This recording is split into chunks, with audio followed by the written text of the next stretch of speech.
Bismillahirrahmanirrahim. Assalamualaikum warahmatullahi wabarakatuh. Alhamdulillah, bagaimana kabar anak-anak sekalian? Semoga kalian dalam keadaan sehat walafiat dan selalu dalam lindungan Allah Subhanahu wa taala. Alhamdulillah, kita masih bisa melanjutkan pembelajaran kita meskipun lewat video. Nah, untuk pertemuan kita kali ini kita akan membahas pendidikan agama Islam bab 12, yaitu tentang kisah teladan Nabi Syuaib alaihissalam. Nah, nanti kalian akan belajar dalam kisah teladan Nabi Syuaib alaihissalam. Sebelum kita mulai pembelajaran, mari kita mulai dengan membaca doa terlebih dahulu agar apa yang kita pelajari kali ini bisa memberikan manfaat dan diberikan kemudahan. Berdoa mulai. Bismillahirrahmanirrahim. Rabbi zidni ilman warzuqni fahma. Amin ya rabbal alamin. Nah, untuk selanjutnya kalian silakan menyimak video kisah teladan Nabi Syuaib alaihissalam. Semoga kalian bisa mengambil hikmah dan manfaat dalam kisah teladan Nabi Syuaib alaihissalam. Nabi Syuaib alaihissalam berasal dari suku Madian, yaitu orang-orang Arab yang tinggal di sebuah daerah bernama Ma'an di pinggiran negeri Syam. Saat ini, Syam dikenal sebagai negeri Syria. Kaum Madian kebanyakan bekerja sebagai pedagang karena kota mereka merupakan tempat persinggahan kafilah-kafilah dagang. Kisah Nabi Syuaib ini disebutkan beberapa kali dalam Al-Quran. Di antaranya adalah surat Hud ayat 84-95 dan surat Asy-Syu'ara ayat 176-191. Diceritakan bahwa kaum Madian ini tidak beriman kepada Allah Subhanahu wa taala. Dalam Al-Qur'an, mereka dijuluki dengan Ashabul Aikah yang berarti para penyembah pohon. Selain itu, mereka juga telah mendustakan para rasul dengan menyembah berhala. Selain perbuatan syirik, ada kebiasaan buruk yang suka dilakukan kaum Madian, yaitu suka berbuat curang. Mereka mengurangi takaran dan timbangan jika mereka menjual suatu barang. Selain itu, pada saat panen dan harganya murah, mereka membeli barang dagangan dengan banyak lalu disimpan dan ditumpuk. Dan pada saat musim paceklik, mereka menjualnya dengan harga yang tinggi dan mencekik para pembelinya. Allah Subhanahu wa taala pun mengutus Nabi Syuaib alaihissalam untuk menyeru mereka supaya mereka menyembah hanya kepada Allah Subhanahu wa taala dan tidak menyekutukannya. Nabi Syuaib alaihissalam melarang mereka melakukan perbuatan-perbuatan yang buruk. Nabi Syuaib alaihissalam mengajak orang-orang Madian untuk menyembah Allah serta berbuat adil dan jujur dalam berjual beli. Bismillahirrahmanirrahim. Dan wahai kaumku, penuhilah takaran dan timbangan dengan adil, dan janganlah kamu merugikan manusia terhadap hak-hak mereka, dan jangan kamu membuat kejahatan di bumi dengan berbuat kerusakan. Quran Surat Hud ayat 85. Nabi Syuaib alaihissalam mengingatkan kaumnya pada kenikmatan yang mereka dapatkan agar mereka bersyukur, serta mereka juga harus bertaubat atas apa yang mereka kerjakan, yaitu perbuatan syirik.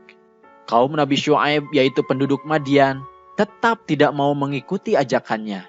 Bahkan mereka mengejek dan mengancamnya bahwa jika bukan karena keluarga Nabi Syuaib, tentu mereka telah menganiaya Nabi Syuaib.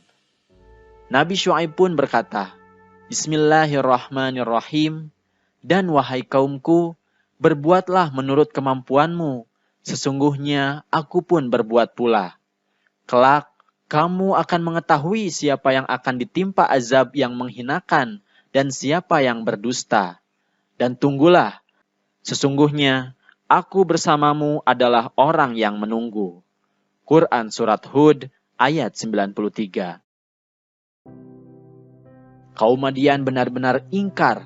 Mereka menolak ajakan Nabi Syuaib alaihissalam, sedangkan Nabi Syuaib alaihissalam telah bersabar. Bahkan mereka pun menantang Nabi Syuaib untuk mengazab mereka. Nabi Syuaib alaihissalam pun merasa khawatir terhadap kaumnya akan azab yang menimpa mereka. Akan tetapi, Atas petunjuk Allah Subhanahu wa taala, Nabi Syuaib alaihissalam pun pergi meninggalkan penduduk Madian bersama pengikutnya yang beriman.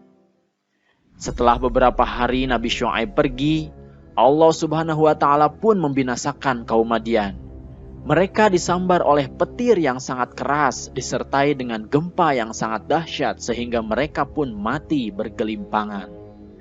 Kaum Madian pun dibinasakan dan dijauhkan dari rahmat Allah Subhanahu wa taala karena menolak untuk beriman kepada Allah Subhanahu wa taala.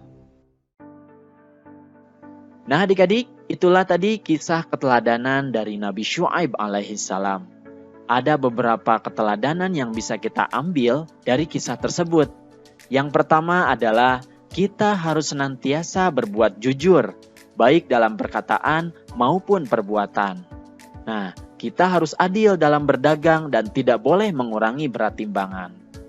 Kemudian yang kedua, janganlah bersikap sombong, apalagi melakukan perbuatan yang dapat membuat Allah murka, karena bisa jadi Allah akan memberikan azabnya kepada kita.